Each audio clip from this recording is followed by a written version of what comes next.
새해 첫 주를 맞아 감사로 힘차게 찬양을 올리는 우리 할렐루야 찬양대원들의 찬양이 저와 여러분의 찬양인 줄로 믿습니다.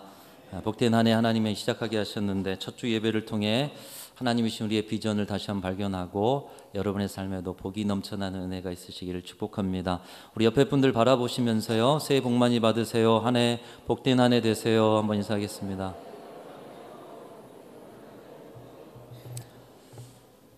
우리 교회는 지난 한 주간 신년 특별 새벽 기도회를 통해서 교회 가운데 주신, 또 교단 가운데 주신 주제인 주여 치유하게 하소서라는 주제를 가지고 함께 뜨겁게 기도했습니다.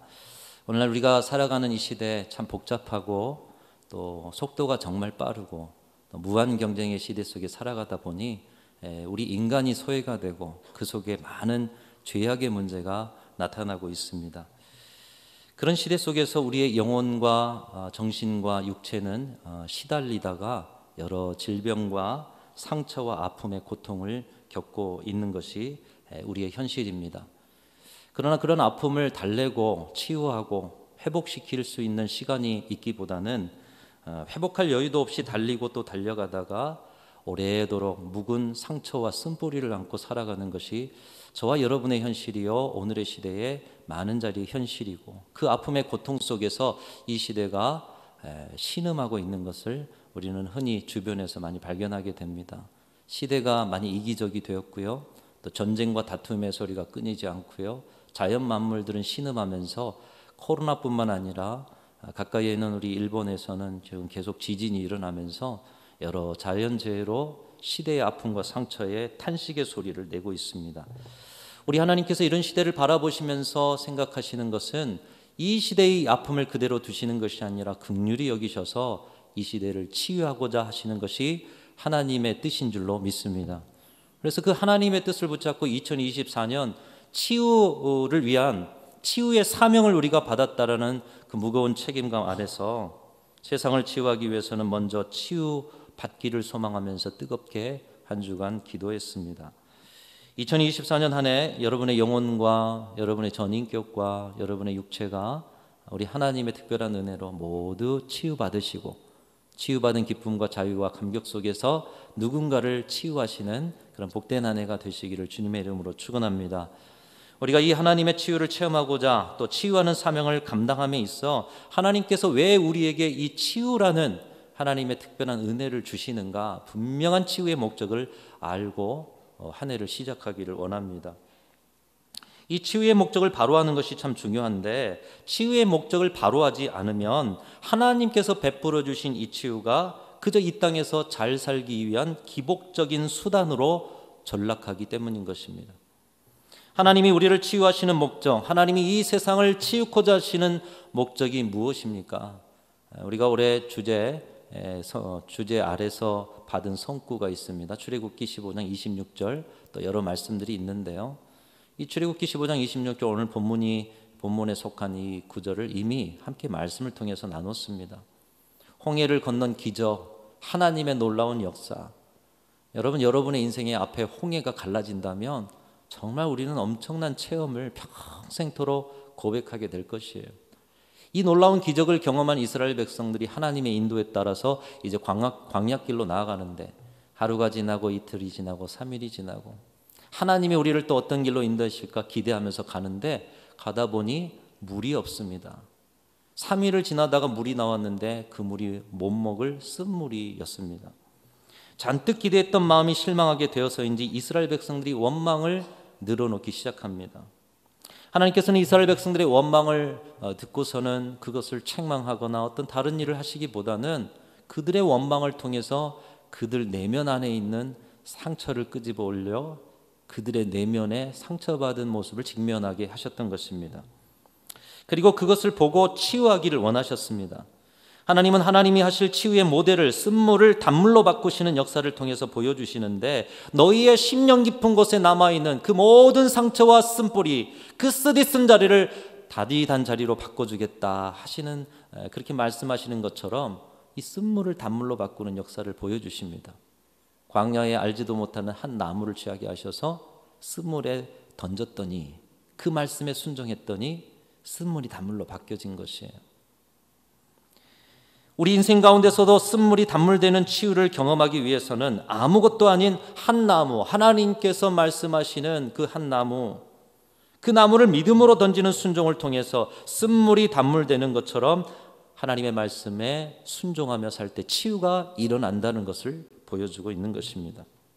그 치유의 역사를 경험하게 하신 후에 물샘, 열둘, 종려나무 70주가 있는 그 엘림으로 인도하시고 하나님의 치유의 은혜와 행복이 무엇인지 맛보게 하셨습니다. 그래서 이 마라에서 이스라엘 백성들은 치유하시는 하나님, 나는 너희를 치료하는 여호와임이라, 치료하시는 하나님을 만나게 된 것입니다.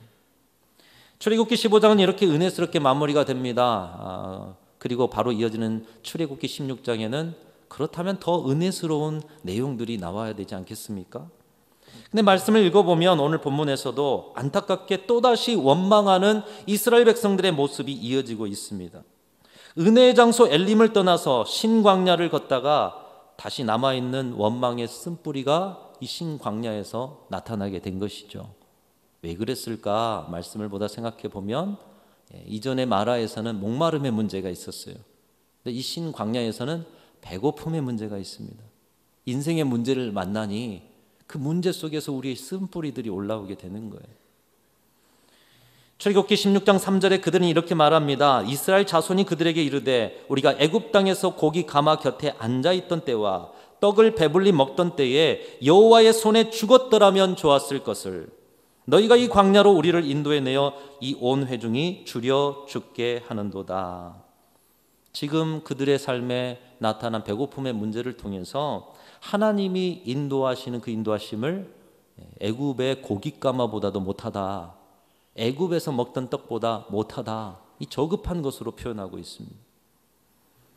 그리고 그것을 가지고 원망하고 있습니다. 우리가 흔히 속담에 은혜는 물에 새기고 원수는 어디에 새겨요? 돌에 새긴다라는 말이 있듯이 이스라엘 백성들이 이 큰 은혜를 경험했으면서도 은혜는 온데간데 없고요, 지금의 현실의 무거움 속에 하나님을 원망하고 있는 것입니다.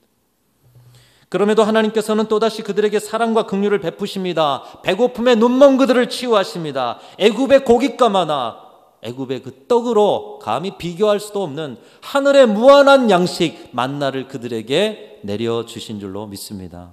원망의 자리를 치유해 주시는 거예요. 엘림에서처럼 신광야에서도 만나를 주시기 시작하면서 하나님의 치유, 하나님의 은혜, 하나님이 주신 행복의 참맛을 체험하게 하십니다. 그것을 통해서 여전히 기적의 하나님, 치유하시는 하나님을 체험하는 복을 주셨던 것이죠. 여러분, 이 정도면 하나님의 뜻이 무엇인가, 그리고 그들이 어떻게 하나님의 은혜를 입고 있는가 알만하지 않겠습니까? 홍해의 기적이 일어났어요. 마라의 쓴물이 단물로 바뀌었어요. 또 신광야에서 그 배고픔 속에 하늘 양식 만나가 비같이 내리기 시작했습니다. 이런 엄청난 일들이 출애굽 후에 한 달 동안 일어난 일입니다. 한 달 동안. 여러분, 여러분의 한 달에 이런 놀라운 역사가 일어나기를 축복합니다. 그런데 이 한 달 동안 이런 일을 경험하였다면, 야, 우리 하나님은 대단한 분이구나, 그 하나님이 나랑 이렇게 함께 동행하니 얼마나 기쁘고 즐거운가. 그런데 안타깝게도 이들의 원망의 쓴뿌리가 사라진 것 같은데, 말씀을 쭉 읽다 보면 레위기, 민수기, 그 민수기 21장에서 그 쓴뿌리가 다시 나타나는 것을 볼 수가 있습니다. 마라를 지나고 신광야를 지나고 시내산에서 레위기서의 율법을 받고 다시 가나안 땅으로 출발하기까지 시간이 많이 지납니다. 말씀도 받습니다. 많은 일들을 통해서 또 다른 하나님을 체험했습니다. 그리고 무엇보다도 민수기 21장에 보면 약속의 땅으로 나아가던 길이었어요. 좀만 가면은 이제 모압 평지에 이를 수 있는 과정 속에 여리고가 보이는, 요단강이 보이는, 하나님께서 이스라엘 백성들의 그 가는 길 속에서 그들을 안전하게 이끄시려고 가던 길을 우회시키셨어요. 좀 돌아가게 만드신 거예요. 그런데 가던 길을 둘러서 돌아가게 해서 힘들어서였는지 민수기 21장 4절에 보면 그 길로 말미암아 백성의 마음이 상하니라. 길로 말미암아 백성의 마음이 상하니라. 그들의 기분이 상했다는 거예요.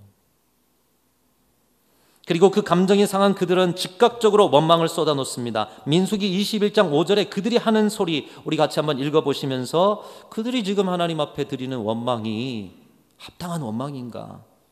그들은 어떤 원망을 하고 있는가? 한번 들여다봤으면 좋겠습니다. 같이 5절, 21장 5절 읽습니다. 시작. 백성이 하나님과 모세를 향하여 원망하되 어찌하여 우리를 애굽에서 인도해내어 이 광야에서 죽게 하는가? 이곳에는 먹을 것도 없고 물도 없도다. 우리 마음이 하찮은 음식을 싫어하노라 하매. 여러분, 그들의 원망이 합당한 원망일까요?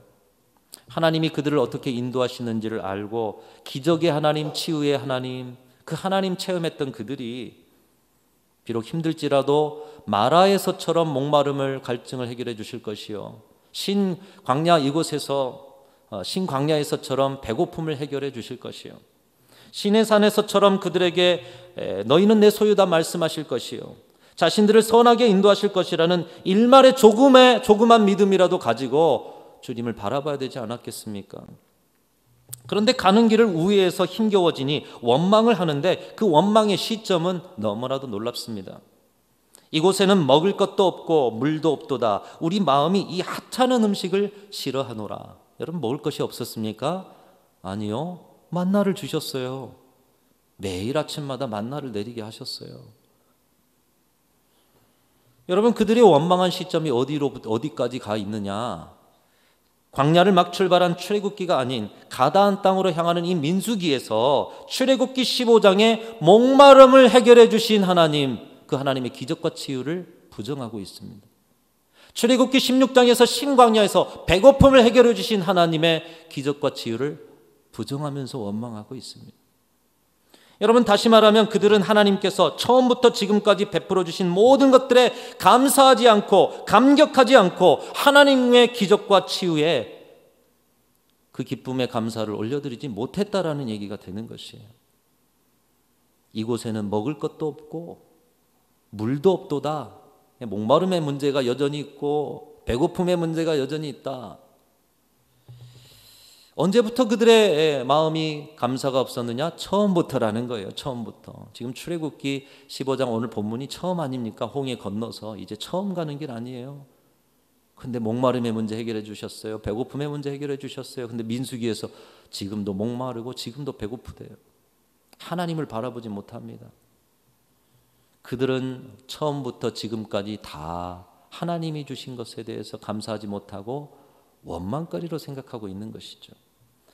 무엇보다 이전에는 모세를 향해서 원망했는데 방금 읽은 민수기 21장 5절에는 백성이 하나님과 모세를 향하여 원망하되 이제 하나님에 대한 원망이 기록되어 있어요.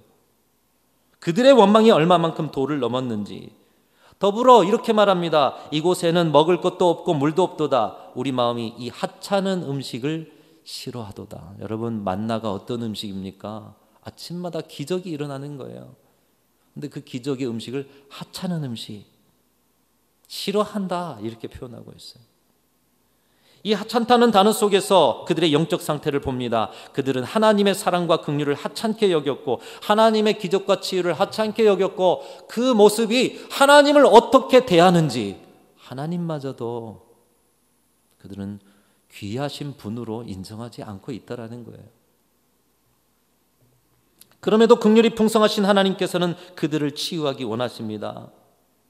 여러분, 우리가 살아가는 자리에서 때로는 하나님 앞에 이런 이스라엘 백성들의 원망이 있어도 하나님께서는 그들을 긍휼히 여기시는 것처럼 우리 또한도 긍휼히 여겨주시는 줄로 믿습니다. 하나님의 긍휼은 이렇게 한이 없어요. 인간의 원망은 끝이 없어요. 하나님이 긍휼을 여기셔서 그들을 치유하시는데 불뱀을 보내셔서 그들을 물게 하시는데 생명의 경각에 달리자 그들이 하나님을 찾고 무엇을 잘못했는지를 깨닫고 하나님 앞에 용서를 구합니다. 민수기 21장 7절에 보면 이렇게 말하죠. 우리가 여호와와 당신을 향하여 원망함으로 범죄하였사오니. 어떤 것을 자신들이 잘못했는지 알아요. 하나님을 원망했어요. 하나님이 주신 것을 하찮게 여겼어요. 하나님의 말씀에 순종하기보다는 우리가 판단하는 길을 걸어갔어요. 하나님께서는 그런 그들에게 치유의 길을 내시는데 노수로 불뱀을 만들어 장대에 매달아 그것을 보면 살 것이다, 이렇게 말씀하십니다. 그 말씀에 순종하는 자들은 노뱀을 쳐다보며 그들의 생명이 살아나게 된 줄로 믿습니다. 여러분, 그 역사가 일어난 거예요. 치유하신 하나님의 역사. 그런데 그런 가운데서도 뱀에 물렸는데 노뱀을 쳐다본다고 한들 내 이 뱀에 물린 독이 사라지겠어? 하나님을 믿지 못하고 순종하지 않는 자들, 노뱀을 쳐다보지 않는 자들은 똑같은 자리에서 죽음을 당했다라는 것이에요. 여러분, 무엇이 그들을 치유했습니까? 자신들의 원망하는 자리를 철저하게 회개하고 이해되지 않은 하나님의 말씀일지언정 말씀 앞에 자신을 쳐서 복종시킨 자들은 불뱀의 독이 몸에 퍼져도 하나님께서 그들을 치유해 주신 줄로 믿습니다. 다시 말하면 노뱀을 바라봐서 치유받은 것이 아니라 노뱀을 바라보라 하신 하나님의 말씀에 순종함으로 치유를 얻게 되었다는 것이에요. 그들은 하나님의 말씀을 순종함으로 생명의 주관자요, 그들을 치유하신 하나님을 체험하게 된 것입니다. 그 체험을 통해서 그래, 우리 하나님은 긍휼이 많으신 하나님이요, 배고픔과 목마름의 자리, 이 돌아가는 불편한 자리까지도 선한 계획을 가지시고 우리 인생에 함께 하시는 분이시요, 내 상처를 치유하시고 내 부족함을 채우시고 기적이라도 일으키셔서 하나님이 원하시는 그 선한 자리로 나를 인도하시는 그 하나님의 존재 안에 내가 있음을 감사하고 하나님과 동행함, 하나님으로 충만한 인생을 그들이 기뻐하면서 영광을 올려드렸던 것입니다. 여기에서 우리는 하나님의 궁극적인 치유의 목적을 보게 되는 것입니다. 하나님께서는 치유만을 위한 치유를 베푸신 것이 아니었다라는 것이에요. 치유만을 위한 치유. 치유를 통해서 기적의 하나님, 치유를 통해서 치유의 하나님을 바라보고 하나님을 체험하고 인생 모든 것에 하나님과 동행하면서 하나님으로 충만한 인생을 살게 하시기 위해서 그들을 치유해 주셨다라는 것입니다. 여러분, 이것이 치유의 목적이에요. 하나님이 저와 여러분의 영혼과 여러분의 전 인격과 또 여러분의 정신을 치유하시는 목적이에요. 치유 자체가 목적이 아니라 하나님 체험, 하나님으로 충만한 삶. 목마름의 상황을 치유했더니 하나님을 체험했다라고 말하기보다는 그것을 하찮게 여깁니다. 배고픔의 상황을 치유했더니 그 하나님을 찬양하고 치유하신 하나님을 높여드리기보다는 하찮게 여겨요. 가나안 땅으로 안전하게 인도했더니 인도하시는 길을 원망하고 불평하고 하찮게 여긴다면 여러분, 그 치유가 무슨 의미가 있습니까? 어느 날 한 권사님이 자신의 남편이 불치병이 들어서 목사님께 기도 부탁을 하러 왔어요. 목사님, 제 남편이 죽어갑니다. 기도해 주세요. 함께 뜨겁게 눈물을 흘리면서 기도하고 가서는 기도 생활 열심히 하면서 병세가 심해진 남편 돌보느라 열심히 기도하며 돌보며 그 모든 고난의 시간을 잘 이겨갔다고 합니다. 하나님께서 이 권사님의 기도를 들으셔서 또 그 권사님의 간절함을 보셨던지 은혜를 베푸셨어요. 불치의 병이 기적적으로 낫게 된 거예요. 얼마나 감사합니까? 이 권사님 찬송하고 감격하고. 그런데 몇 달이 지나지 않아 이 권사님이 또다시 목사님을 찾아왔습니다. 하나님의 은혜로 치유받고 이제 남편과 함께 손잡고 건실한 신앙생활 좀 하고 싶었는데 건강해진 남편이 바쁘게 이리저리 다니더니 사랑하는 다른 여자가 생겼다는 것이에요. 통곡하면서 우는 거예요. 여러분, 웃을 일이 아닙니다. 이게 오늘의 시대의 모습입니다. 우리 신앙의 자리에도 이런 자리가 있어요. 은혜 주셨어요. 채워주셨어요. 기적을 베풀어 주셨어요. 치유해 주셨어요. 건강해지니 세상 일에 바빠져요. 오늘 이스라엘 백성들의 모습도 그거예요. 기적을 베푸셨어요. 치유해 주셨어요. 마라에서 신광야에서 하나님의 은총을 계속하여 주셨는데 다 잊어버리고 그들의 길로 나가면서 때때로 인생에 문제가 생기면 원망합니다. 여러분, 이 가정은 치유를 통해서 하나님을 바라보지 못하고 하나님을 체험하지 못했던 것입니다. 여러분, 그렇다면 이 치유가 무슨 소용이 있겠습니까? 치유로 죄를 범하게 되고 그 치유가 세상으로 나아가는 계기가 된다면 치유가 무슨 소용이 있겠습니까? 치유는 치유 자체가 목적이 아니라는 것이에요. 어차피 우리는 오늘 불치의 병이 치유될지라도 결국에는 영원히 살지 못하고 이 땅을 떠날 것이기 때문입니다.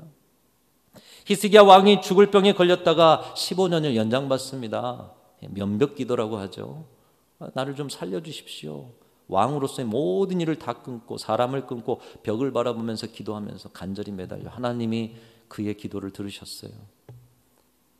해를 10도 물리시고 내가 15년 너의 수명을 연장하겠다. 여러분, 히스기야 왕이 아무리 기적적인 치유를 받은들 그가 치유하시는 하나님, 은혜의 하나님을 체험하지 못했다면 무슨 소용이 있겠습니까? 히스기야 왕 15년 치유받고 나서도요, 지금 히스기야 왕은 존재하지 않습니다.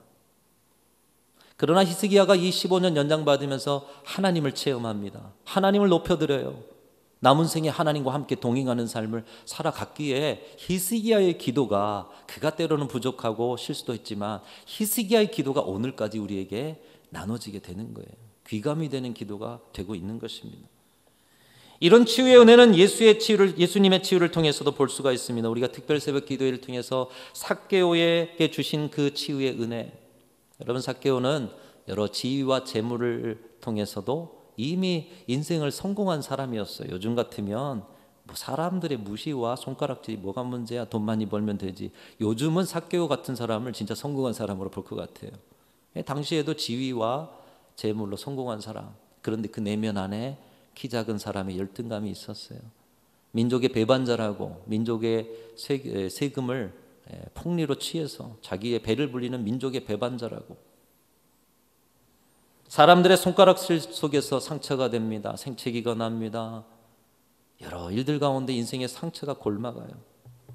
자신은 그런 사람이 아닌데 상황 속에서 계속해서 자신이 민족의 배반자로, 연약한 자로 이 골마가는 심령을 가지고 어떻게 해보려고 여러 일들에 집착해보지만 방법이 없어요. 그런데 그 힘겨움 속에 저 멀리 소식이 들려옵니다. 예수님이 그곳으로 오고 계시다라는 거예요. 모든 체면 내려놓고 오직 예수님을 만나기 위해서 나무 위로 올라갑니다. 예수님께서는 삭개오를 보시더니 처음 만난 그에게 삭개오야, 그의 이름을 불러주셨어요. 그리고 사람들이 죄인과 창기와 동일하게 취급하는 세리 삭개오의 집에 그날 밤에 함께 묵으셨습니다. 그리고 그 밤에 삭개오를 향해서 너는 아브라함의 자손이다. 많은 사람들은 비난했어요. 저 사람은 민족의 배반자다. 근데 예수님은 너는 이 민족, 이스라엘 민족, 이스라엘의 자녀야. 그의 마음속에 잃어버린 하나님의 백성으로서의 자존감을 치유해 주셨습니다. 삭개오는 예수님으로 잃어버린 모든 것을 회복하고 심령 깊은 곳을 치유받고 완전히 다른 사람으로 변화되는데, 그 변화가 예수님 만난 그 밤에 나타나죠. 자기가 평생 집착하고 모았던 그 재물의 절반을 가난한 사람들에게, 또 내가 폭리를 취했던 그 자리는 4배나 갚겠습니다. 그는 예수로 거듭나 예수로 충만한 삶을 살게 된 것입니다. 예수 안에 거하는 삶, 예수로 변화된 삶의 즐거움을 깨닫게 된 것입니다. 결코 그는 과거로 돌아가지 않았고 이 예수로 충만한 삶의 기쁨을 가지고 그의 인생에 중요했던 거 다 내려놓고 이제 비어진 손으로도 예수님으로 감사하고 만족하는 삶을 산 사람, 그 사람이 바로 삭개오인 것이죠. 사마리아 우물가의 여인을 보아도 예수님으로 치유받고 예수로 충만해져 자신이 그토록 피해 다녔던 사람들에게 내 안에 계신 예수님을 만나보세요. 나를 변화시켜 주신 예수님을 만나보세요. 예수로 만족한 삶을 전했던 것입니다. 예수님으로 치유와 변화를 누렸던 모든 사람들도 예수님을 체험하고 나서는 세상의 명예를 버리고서도 감사하고, 가난하여져서도 늘 충분함을 고백하고, 약함 속에서도 강함을 고백하고, 실패 속에서도 주님이 나의 인생을 인도하시는 주님의 손길을 고백하고, 무명한 자 같으나 유명한 자가 되고 아무것도 없는 자 같으나 다 가진 자로서 그들은 그들을 치유하시는 하나님을 체험하고 예수로 충만하고 예수로 만족한 삶을 살아갔던 것입니다. 오늘 본문은 이스라엘 백성들처럼 결코 과거로 회귀하지 않았어요. 출애굽의 그 처음 자리의 원망의 자리로 또 돌아가고 또 돌아가지 않고 그 어떤 것도 예수로 충만한 삶, 예수로 만족한 삶과 바꿀 수 없기에 삭개오도 사마리아 여인도 예수 만난 모든 사람들도 변화된 그 삶의 자리에 예수님으로 충만하고 기뻐하는 삶을 살아냈던 것입니다. 사랑하는 성도 여러분, 이 아침에 하나님이 우리에게 치유의 분명한 목적을 깨달으라고 말씀하십니다. 하나님은 치유를 통해서 우리를 고통에서 건지시지만 궁극적으로 이 치유를 통해서 우리의 삶을 치유하시고 우리를 인도하시는 하나님을 체험하고 예수 그리스도로 충만한 삶을 살기를 원하고 계시는 줄로 믿습니다. 이 땅의 삶과 다른 차원, 하늘의 차원의 삶을 살게 하시는 우리 하나님의 치유의 역사. 2024년 우리 그런 하나님의 치유가 저와 여러분의 삶에 넘쳐나게 될 줄로 믿습니다. 하나님의 치유의 역사. 너희들이 그 치유를 가지고 세상을 치유하는 자로 살아라. 그러기 위해서는 먼저 치유받은 삶을 살아라. 진정한 치유, 치유의 목적은 하나님을 체험하고 예수로 충만하고 예수로 만족하는 삶이다. 오늘 그 치유의 분명한 목적이 여러분의 삶에 이루어져서 2024년 매일 매 순간이 예수님으로 기뻐하고 예수님으로 충만하고 놀라우신 하나님을 체험하는 귀한 한 해가 되실 수 있기를 주님의 이름으로 축원합니다. 하나님 아버지 감사합니다. 하나님으로 우리가 기뻐하고 예수로 충만하며 내 삶 속에 예수로 변화된 거듭난 자로서의 그 놀라운 고백이 있게 하여 주옵소서. 주님의 은총을 이미 만났지만 잊어버리고 우리의 마음의 쓴뿌리를 계속 골망하게 둠으로 오늘도 치유받지 못한 자로 살아가는 불행이 없게 하여 주옵소서. 진정한 치유자 되신 우리 구주 예수 그리스도의 이름으로 간절히 기도하옵나이다. 아멘.